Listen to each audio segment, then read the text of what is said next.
Šie metai yra tikėjimo metai ir kunigai pagrindė iš Kauno vyskupijos jie organizavo tokią kelionę piligriminę į Šventąją Žemę. Ir grupė tikėjusi surinkti 30 kunigų, nesurinko tiek, tada kvietė kitų vyskupijų prisijungti, tai iš mūsų kažkaip daugiausia buvo 8 ar 9 kunigai iš mūsų vyskupijos, iš Kauno gal visai mažai, tai 30 neprisirinkom, tik 20 susirinkom iš visos Lietuvos. Tai aš irgi kažkaip nesiryžau, bet čia vienas kitas paskatino, sako, kad nebuvai, tai nuvažiuok, tai vis tiek, sakau, reikia kada nors gyvenime nuvažiuoti, tai taip pasiryžau ir nuvažiavau. Tai mes vasario pradžioje buvome Šventoje Žemėje ir, na, žinoma, pridariau daug įvairiausių nuotraukų, jau kažkas pastebėjo ir skaitęs. Mūsų internetiniai svetainėje esu ten tokį straipsnį parašęs didelį, ten aprašęs, kas ten buvo, kaip, kur ir kada. Ir taip pat tą straipsnį perspausdino 21 amžius toks laikraštis apie tą kelionę piligriminę. Tai dabar papasakosiu, ką čia matot. Visų pirma, kultūra, į kurią ten važiuoji, visiškai skiriasi. Gamta taip pat visiškai skiriasi nuo mūsų gamtos. Ir labai įdomu tai, kad tos visos vietos vis tiek yra susijusios su šventuoju raštu. Ten Jėzus veikia, ten šventasis raštas buvo rašomas, gimė. Prašom, Viktorai, čia gali įsitikti. Čia yra pirmosios vietos geriausios. Ir ten, pavyzdžiui, šalia tokių labai, kaip pas mus, civilizacijos dalykų yra tokie labai paprasti, primityvūs dalykai. Prašom, va, čia dar yra. Jo, ten gali pasistatyti kaip ir patogu. Tai čia aš parodysiu tam tikrą daug įvairiausių vaizdų, kurie parodys, kaip ten žmonės gyvena šiandien. Tai, važiuojant autostradą, matosi beduinų tokios lūšimos. Beduinai tai yra klajokliai. Ir žydai, izraeliečiai taip pat buvo istorija klajokliai. Jie niekad nesivertė žemdirbystę ir šiaip ir Lietuvoje, kai žydai gyveno, tai žemdirbystė nelabai jie vertėsi, nes jie mėgdavo kitus dalykus, bet tai jau savotiškai įaugė į genus. Tai dabar tenai Izraelyje gyvena apie 30 000 klajoklių. Jie nelabai pripažįsta civilizacijos, jie ten po tokius stepės, po tokius kalnynus vaikšto su savo tom bandom, turi tokių daug lūšnų ir tose lūšnose gyvena. Užeina į vieną vietą, suėda visą žolę, eina gyvuliai į kitą vietą ir, na, čia važiuojant matosi jų tokios, tokie, nu, jie pastato savo tą trobelę tokį iš to, ką randa tenai, avis nuėda ten tą žolę ir eina kažkur kitur. Ir sakė, kad jie nepripažįsta nei valstybės sienų, ten klajoja po tas stepes, tai jų yra tų klajoklių ir nepripažįsta, net ir neturi pilietybės ir vaikų savo neleidžia mokytis, tų klajoklių yra apie 30 000. Taigi, iš tiesų, mes po kelių savaičių girdėsime Evangeliją apie Kristų gerąjį ganytoją, tai ten tokių primityvių dalykų, kur, pavyzdžiui, prieš 2000 metų tas pats buvo ganė ir dabar. Nu, gal tik apsirengęs moderniau tas piemuo, bet viskas tas pats. Va čia irgi matosi ten tos trobelės, matosi avis, ar ten kažkokie gyvulėliai. Ką ten tos avis ėda, sunku suprasti, nes realiai gamta ten yra labai skurdi. Vasarą viskas išdeginama, o mes dabar ten žiema skaitosi. Nes turistus veža ekskursijas tik tai maždaug pradeda nuo vasario mėnesio iki kažkur balandžio mėnesio ir po to tik tai rudenį, nes vasarą ten labai karšta ir turistai paprastai jau nebevažiuoja. O ten tas visas dirvožėmis žemė panašiai kaip pas mus kokiam žvyro karjerė, tokia tikrai akmenų daug, geltono smėlio, molio daug ir ten kur nekur tik tai auga kokia žolė. O paprastai miestuose, kur kas nors auginama, tai yra laistoma. Ir ta laistymo sistemos, na va, čia matot, vaikšto keletas vyrukų ir jie ten tas aveles gano ant to žvyro. Kur ten kokią žolelę randa, tai tarsi suėda. Tai va taip. Na va, čia vėl jų lūšnos. Čia va vėl, tai kągi čia vėl.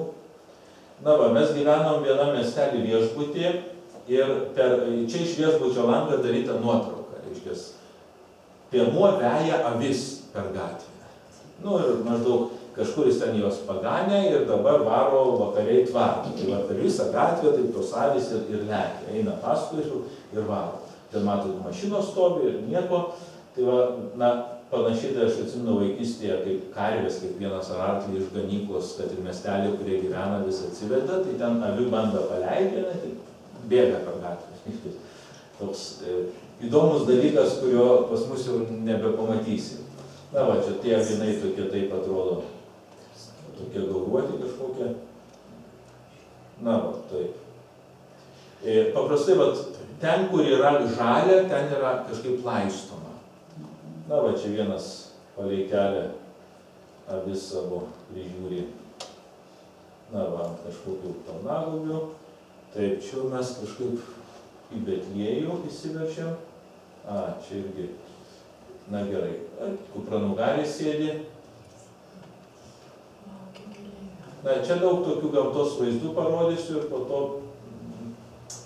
čia mes dabar esame Betanijoje, ten, kur Jėzus prikėlė Lozorių.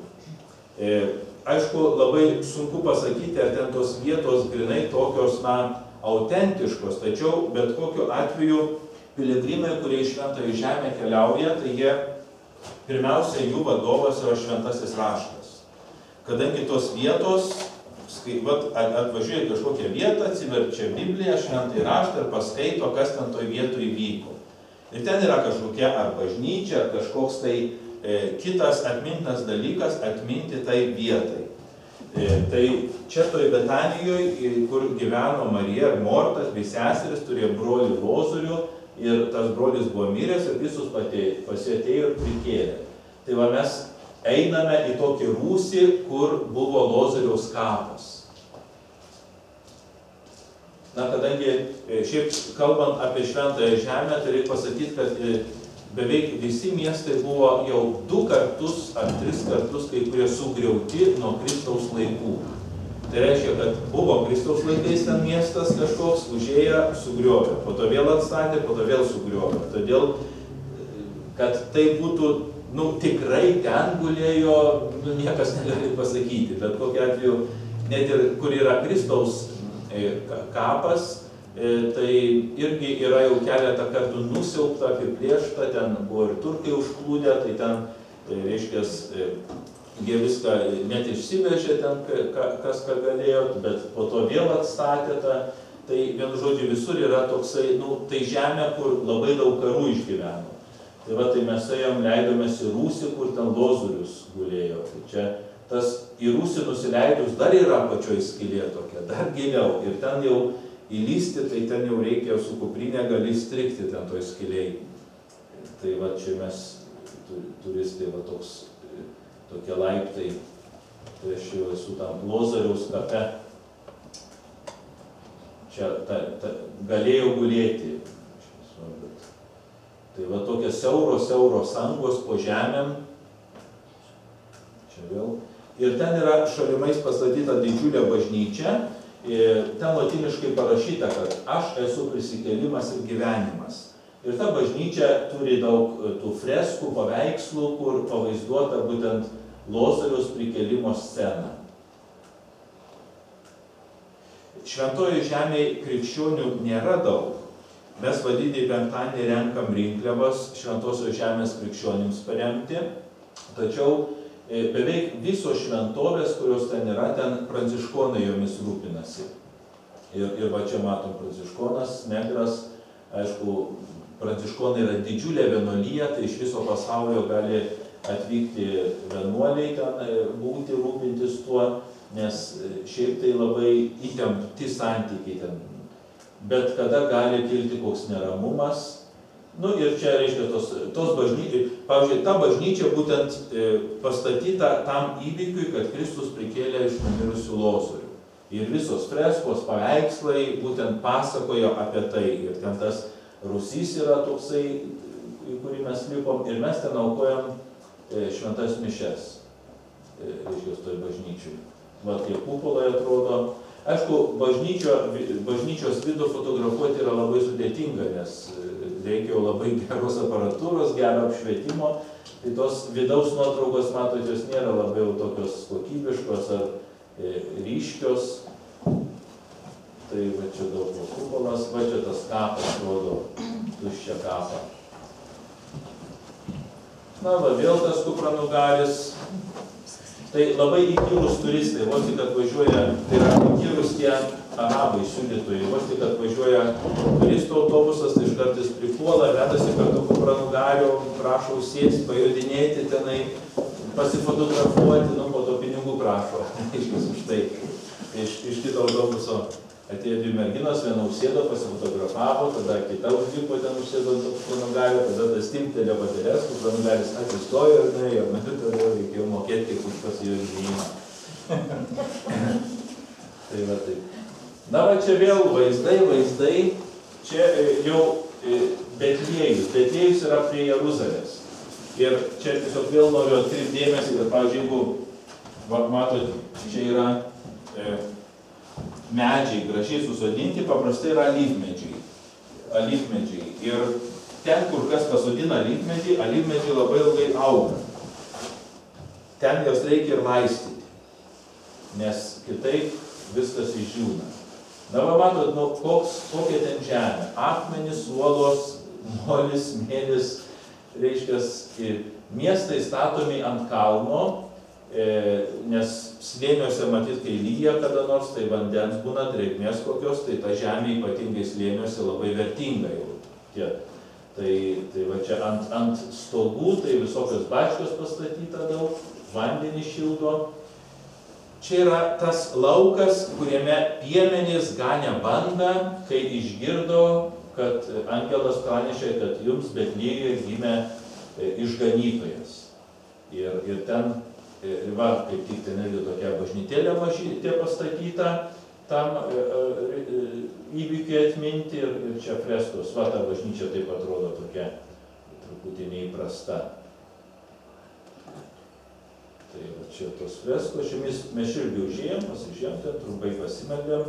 Kiekvieną dieną turėjome mišes, visko kažkokioj kitoj vietoj, kadangi ten, kur važiuodavom. O šiaip tai daug per dieną bažnyčią aplankydavom, bet, nu, užeinam ten, pasižiūrim, trumpai pasimeldžiam, ar rožinį sukalbam, ar taip, pabūnam ir tada keliaujam toliau.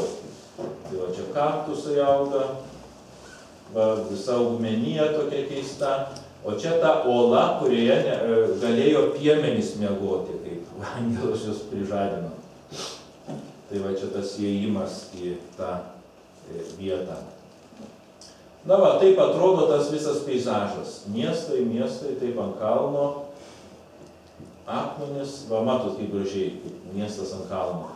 Ir iš tiesų ten pabuvus labai daug tokių atsiveria, kai dar skaitai šventąjį raštą, kad būkite ten kaip miestas ant kalno, jūs pasaulio šviesa, neįmanoma nuslėpti miesto, kuris pastatytas ant kalno. Omstas kažką čia. Tai va taip. Va taip iš toli atrodo mano miestai. Vėl bačkos. Va čia. Laurynas kunigas. Čia dabar mes einame į Kristaus gimimo baziliką. Kadangi jinai va ten kaip tik priešais mus tiesiai ir yra. Nesistebėkit, kad senosios bažnyčios, jos visai nepanašios į dabartinės bažnyčias. Nes, pavyzdžiui, dabartinių bažnyčių stilius, jis atsirado vėlai. Pavyzdžiui, gotika, ten 12 amžius, kad barokas dar vėliau, reiškia, mūsų katedra neogotika. Tai mes įsivaizduojame, jei sako bažnyčia, tai būtinai turi būti tokia, su bokštu, su dar kažko. Bet, pavyzdžiui, va ta bažnyčia, jinai statyta kažkur apie 5-6 amžių. Ir visos tos senosios bazilikos ten buvo sugriautos, nes užėję buvo arabai užplūdę, turkai buvo, po to kryžiuočiai, po to vėl turkai juos išvarė, vien žodžiu maišėsi karai. Ir vėl labai įdomus dalykas, kaip Gytė ten pasakojo, tai matosi, koks žmogaus yra žiaurumas, nes, pavyzdžiui, jeigu kažkas užkariauna kraštą, tai būtinai išgriauna visas tvirtovės ir viską paverčia griuvėsiais. Sudegina, išgriauna ir ten akmenys didžiausi, būtinai viskas turi būti, reiškia, sulyginta su žeme, praktiškai griuvėsiai turi visur būti. Tai va mes ėjome į tą baziliką, kuri buvo nesugriauta. Kodėl nesugriauta, vėl labai įdomu. Kai ėjo ten tie, reiškia, užplūdę arabai, kurie po to musulmonai jau buvo, į tą baziliką ir norėjo griauti, jie pažiūrėjo ten į viršų, į kupolą, o ten buvo nupaišyti 3 išminčiai, kurie ėjo Jėzų lankyti. Ir tie išminčiai buvo apsirengę rytietiškai su drabužiais. Tai jie pamatė, kad čia savi yra, ir tai jie buvo ženklas, kad šitos šventovės nereikia griauti, paliksim. Tai jie ten buvo perdarinėję visai. Tai va tas įėjimas į ją, va čia mes einam, artėjam, va čia siena tokia, ir vėl čia įėjimas yra labai žemas, nes anksčiau, kada ten buvo neramumų visokių, tai kai žmonės melsdavosi, tai kas nors užsimanydavo į šventovę atjoti su arkliu ar su kuranugariu kokiu, tai ten tą skylę tokią užmūrino, kad žmogus pralystų, kad jos gyvulys neįeitų ten bažnyčią. Tai va matot, koks, va aš stoviu prie to įėjimo į Kristaus gimimo baziliką.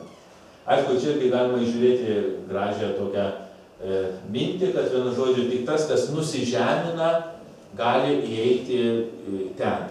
Tai, tarp kitko, vėl įdomus dalykas, kad tokias skyles, nedidelius įėjimus palikdavo miesto mūruose, kai būdavo didžiuliai miestai, tai kad priešos naktį neužeitų, tai vartai būdavo uždaromi, jeigu koks nors žioplys pavėluodavo, tai kaip jam įeiti į miestą. Tai tada būdavo miesto mūrė paliekamos tokios nedidelės angos, kad žmogus pralystų. O ką daryti, jeigu jis, pavyzdžiui, su kupranugariu pavėlavo, reiškia, praeiti, įeiti į miestą. Tai tada jie kaip nors tįsdavo tą kupranugarį, sulenkiant ant kelių, kad kupranugaris pralystų. Ir reiškia, tą skylę vadino adatos ausimi. Ir Kristus sako, kad jau lengviau kupranugaris pralys pro adatos ausį, negu turtuolis pateks į Dievo karalystę. Tai va čia įėjimas į Betliejaus baziliką, reiškia, yra būtent toks, kad visiems reikia. Bet vėl labai įdomu, kadangi Betliejaus tą Kristaus gimimo baziliką valdo ir rytų krikščionys, ten daugiausia graikų, pravoslavai, ortodoksai, kaip juos vadina, rytų krikščionys ir vakarų katalikai. Tai pirmiausia reikia praeiti per tą rytų krikščionių dalį, jinai ten tokia nešvari, tokia sienos apipaišytos visokios, nežinau net kodėl ten jos neprižiūri taip. Panašiai yra ir kitose bazilikose, kažkaip rytiečiai jie visiškai nekreipia tam dėmesio. Ten jie naudoja daug tų smilkalų, visokių tų žvakelių, lempelių, ten prirūkė visas taip, kaip po karo atrodo, reiškia visas šitas, kur katalikų dalis, tai jau ten jau viskas gražiai sutvarkyta, jau mandagiai civilizuotai. Tai va, čia taip atrodo tos Kristaus gimimo bazilikos sienos, ortodoksų dalis, reiškia, apipaišyta, aptrupėję, va taip va čia irgi kažkoks, tai kaip atrodo, kaip po karo. O čia iš jos išėjus yra toks kiemelis ir va čia yra katalikiška jau bazilika, šalia jos pastatyta, tiesiog dvi, viena šalia kitos. Panašiai va tai pas mus katedra Juozapo koplyčia, katedra, tai va taip, dar su kiemeliu atskiriu. Ir čia pastatyta Švento Jeronimo skulptūra, nes Šventasis Jeronimas 5 amžiuje ten gyveno Betliejuje ir vertė šventąjį raštą į lotynų kalbą. Ir jis yra palaidotas ten. Va čia vėl tas Jeronimas, vėl jisai Jeronimus. Ir ten mes irgi mišias šventėme, reiškia toj katalikiškoj daly. O čia vat yra tas Jeronimo kapas. Ten yra tokia plokštė uždėta, nes vėl kapas tai nereiškia kaip pas mus. Reiškia, tiesiog olo iškala kažką, įdeda kūną, suvinioja kokią drobulę, užrit akmenį arba ką nors uždeda plokštę, užtepa kokiu moliu, kad neišlystų ir viskas. Ir viskas, čia skaitosi palaidojimas. O čia irgi parašyta, kad Liopus es Hieronimi presbiterė teklesė doktoris. Ir aš ten turėjau. Dabar mes tai šventėm katalikiškoj daly, reiškia tokiam koplytėlį mišes. Ir kai Betliejus, tai va tas Betliejaus kūdikėlis padėtas. Na, čia kunigai. Visi. Laurynas, va, pažįstat, gerai. Čia vadovavo Žiežmarių klebonas. Ten. Kiekvieną dieną vis kitas kunigas vadovavo. Ir mes tai buvom pasiskirstę, kadangi, matot, laiko, mes ten savaitę ar 8 dienas buvom, tai vienu žodžiu, laiko netiek daug, o norisi pamatyti labai daug. Todėl būdavo taip, kad, pavyzdžiui, važiuojam, tai pusvalandis važiuoti, ar valandą važiuoti kažkokios vietos, ar dar kiek nors, tai tada per mikrofoną ten gidė pasakoja apie tą vietą, kur mes būsim, po to būna kiekvienai dienai paskiriam kunigą atsakingą, tarsi dvasios tėvą, kuris ten važiuojant ar šventą raštą paskaitydavo, ar kitas maldas pravesdavo, ar rožinį pravesdavo, ar tam tikrų minčių duodavo iš to, ką mes ten matėm, arba kur važiuojam, kad tiesiog nuvažiavus, taupant laiką, jau ten per daug tiesiog pamatyti, pabūti, trumpai pasimelsti ir važiuoti toliau. Nes ten pamatyti yra tikrai daug ko. Ir to labiau suprasti, nes, nu ką, atvažiuoji prie kažkokios sienos sugriuvusios ir nežinai, kas ten tokio, kai išaiškina, tada viskas aišku. Tai va čia jau. O va vėl čia išėjus jau po tų mišių toj daly, kuri ortodoksiška. Nu, reiškia, ta pati seniausia, kur siekia ten 6, kuri ten amžių. Reiškia, tai va irgi matot, tokia betvarkė, te laiptai ištrupėję, ten, na, viskas taip. Čia daug nuotraukų. Ir matote, tų lempelių visokių prikabinėta, nu, pagal jų stilių. Kaip panašiai kaip cerkviai, tai kiekvienas paveikslas, kiekviena ikona turi savo ten tas mygtuvą, savo lempelę, tų žvakelių. Ir nuo to viso tenai, tai toks debesis aprūkė visas ten, jau visos lubos tokios pajuodusios. Čia va vėl matot, Kristaus gimimo bazilikos, reiškia, ta ortodoksinė dalis. O čia, reiškia, tikriausiai esat matę kur nors apie televiziją, reiškia, konkrečiai yra ta vieta, kur Kristus gimė. Ir įdomiausia tai, kad kartu su mumis važiavo kunigas Akelaitis, jis pažįsta tą Barzdyną, suprasta. Tai jisai kaip tik mokėsi Romoje ir vieną semestrą, ten buvo pagal kažkokią mainų programą, mokėsi Jeruzalėje. Ir ten, kai mokėsi Jeruzalėje, tai jie ten išmaišė ten Jordaniją, Siriją, ten visus tos vietovės, kurios susijusios su šventuoju raštu. Tai jis ten būtent pasakojo, kad ko gero Betliejus ir va ta grota, tas toks rūsys, kur Kristaus gimimo, tai panašu, kad jis yra tikrai autentiškas, tikrai toj vietoj.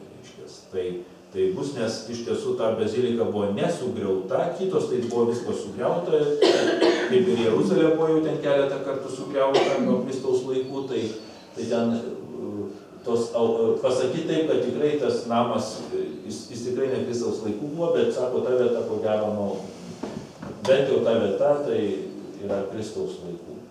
Tai va, tai čia irgi ta ortodoksinė dalis, tai jie mėgsta tų žvakelių, lempelių.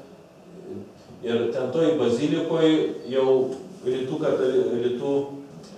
tų krikščionių, tai ant kolonų buvo nutapyti tokie, apaštalai kiekvienos kolonos. Čia beveik nesimato prūkę, tai kai užėjo musulmonai, perėmė tą, tai pagal musulmonus negalima žmonių veidų vaizduoti, tai jie užpaišė veidus visus.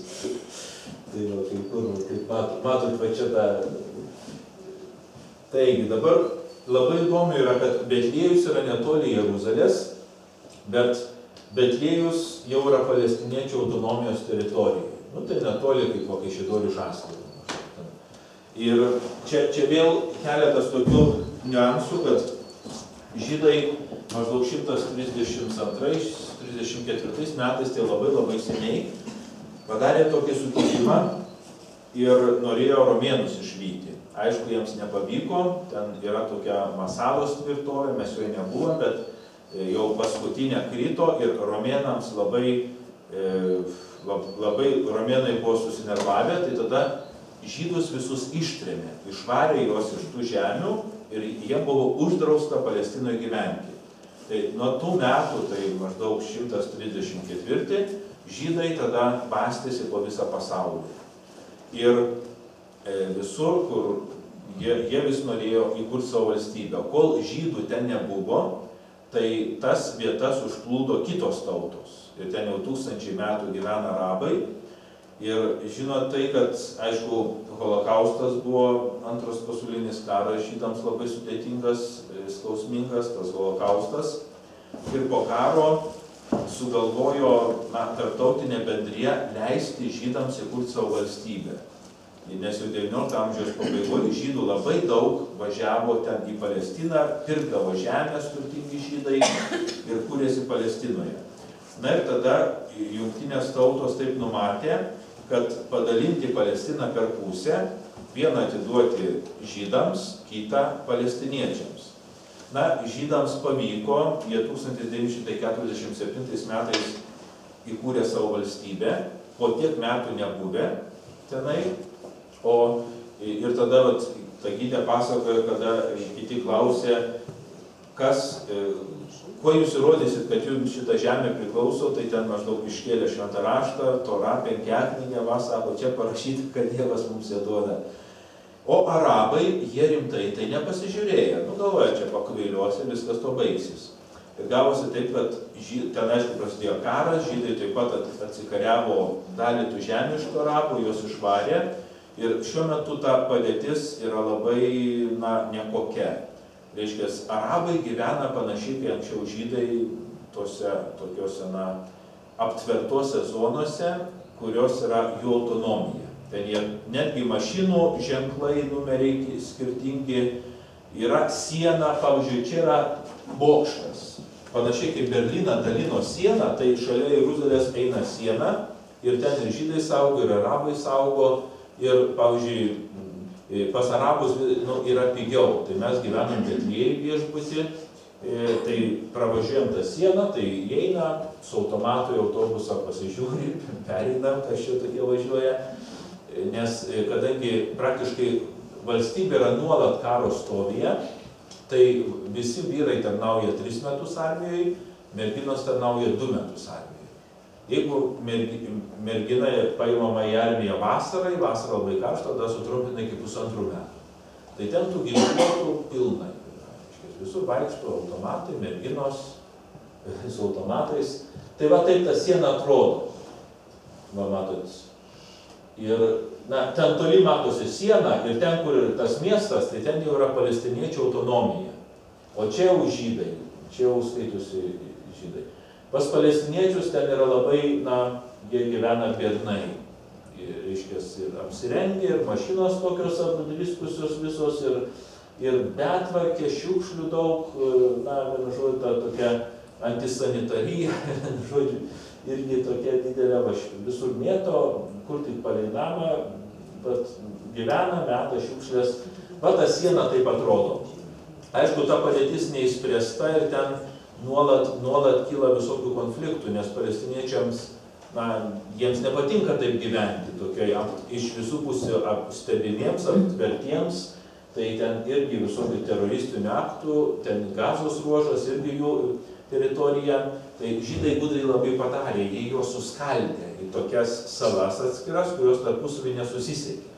Ir aišku, mūsų gidė buvo žydė, tai taip jautėsi labai tokia didelė nemeilė palestiniečiams, nes neva tai jie kokie blogi, jie ten tokį teroristinį aktą, čia mokyklą susprogdino jų, čia dar kažką padarė, bet šitos pusės, kur jiems dėtis, jie irgi kovoja, nes jų ten irgi žemė, irgi jau ten 1000 metų gyveno, o žydai iš viso pasaulio suvažiavę. Va čia toks.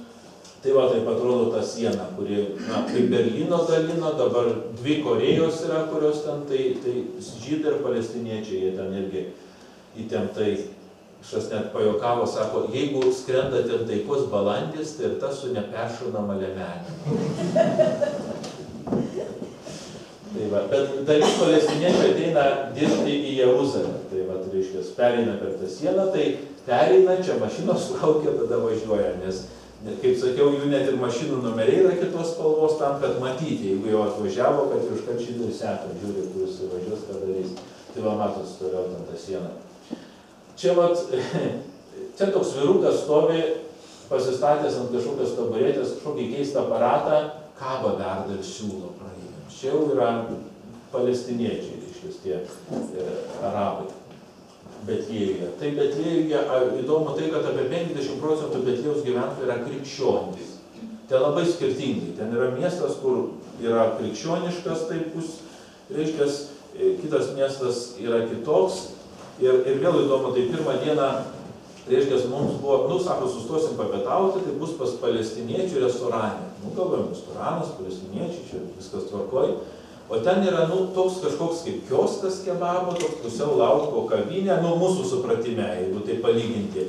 Ten mes nuvažiavom, tai reiškia, jisai paėmė tą bandelę, ten prapjovė tą bandelę, kažkokios su pirštu taip suranda tos košės už, po to paėmė su to pačiu daržoviu, po to kažkokiu mėsgaliu, suplojo, čia pinigą iš tavęs paėmė, padavė kitam tą patį.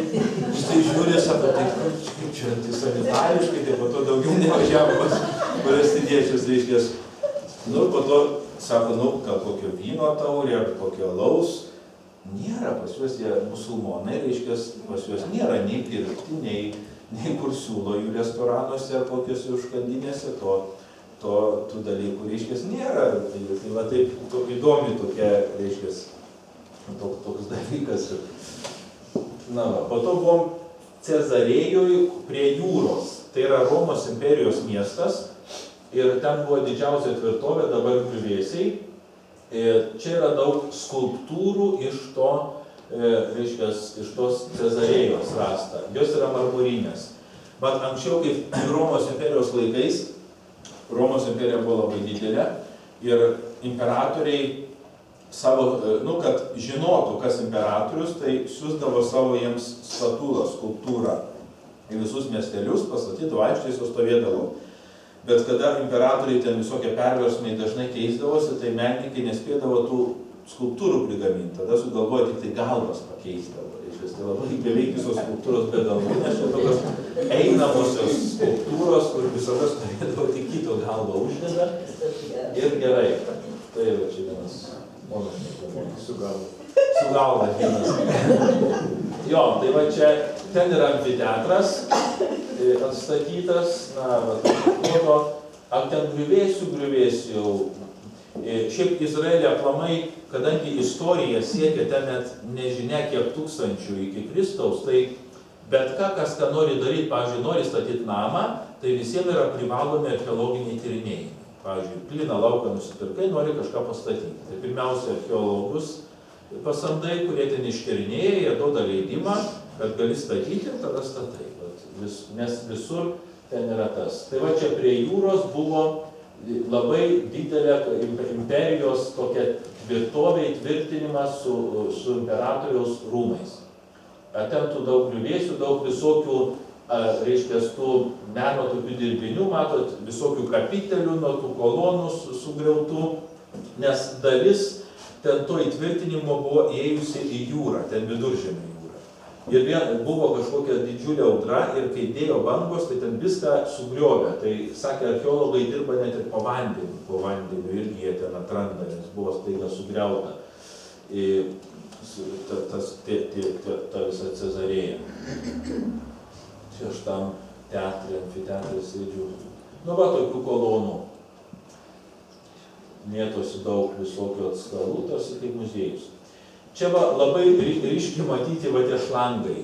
Tie šlangai tai yra laistymo sistemos. Visur, kur žaliuoja žolė, matot, net ir prie jūros ir tai yra laistoma, nes jūros vanduo yra suresnis ir netinka. Tai va visur šlangai.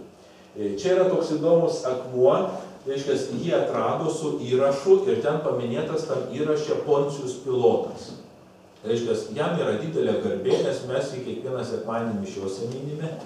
Tikiu Dievo Tėvą kalbėdami Poncijų Pilotą ir ten atrado, reiškia, kad tai buvo istorinė asmenybė. Reiškia, Romos imperijos tai kažkoks vietininkas, valdytojas kažkokios ryties, tai va būtent yra atrastas tenai akmuo, kuriame jisai paminėtas. Na va, vėl šlangai. Na, čia jūra, čia griuvėsiai, čia galima žiūrėti. Šiaip romėnai, jie mėgdavo tokias mozaikas, iš mažyčių akmenukų sudėdavo, na, tiesiog nuostabius piešinius. Ir štai čia, čia man vėlesni matyt laikai, bet, pavyzdžiui, čia kai kur matosi tokios mozaikos iš mažų akmenukų, matot. Ir tiek kantrybės reikėdavo, bet, matyt, čia jau buvo labai jau aukšto lygio. Tadukas. Na, va čia griuvėsiai.